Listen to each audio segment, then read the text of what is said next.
ছেলের দিলটা বাবা ফেটে যাবে, দেখবে আর মনে পড়ে যাবে গো আল্লাহ, আদরের বাবা মানুষের ঘরে ঘরে কাজ করে আবার পরীক্ষার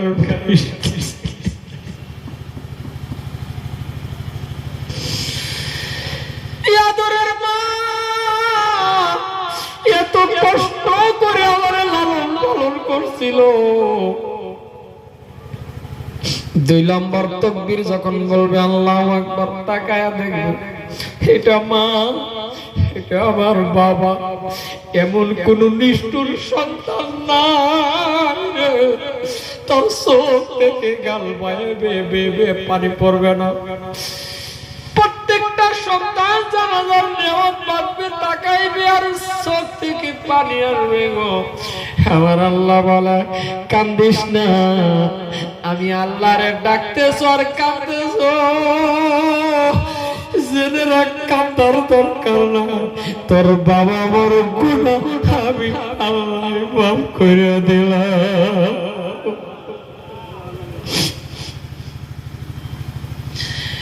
এইদিকে সালাম শেষ করবেন।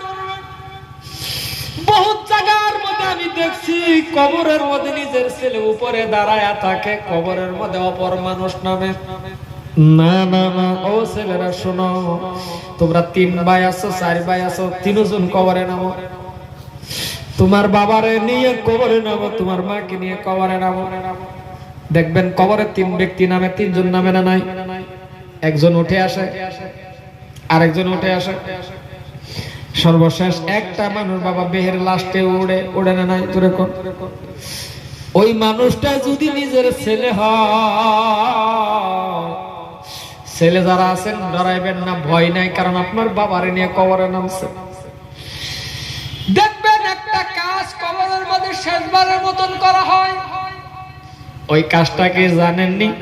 ওই কাজটা হলো রে বাবা, মাথার গিরোটা খুলে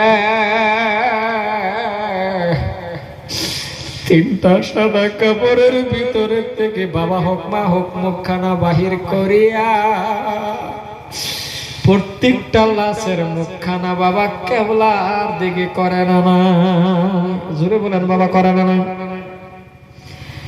এইটা যদি অপরে করে ফেলার পর মুখ বাহির করবে আর ফিরাইবে, দিবে আর উঠবে, ঠিক কিনা? যদি নিজের ছেলে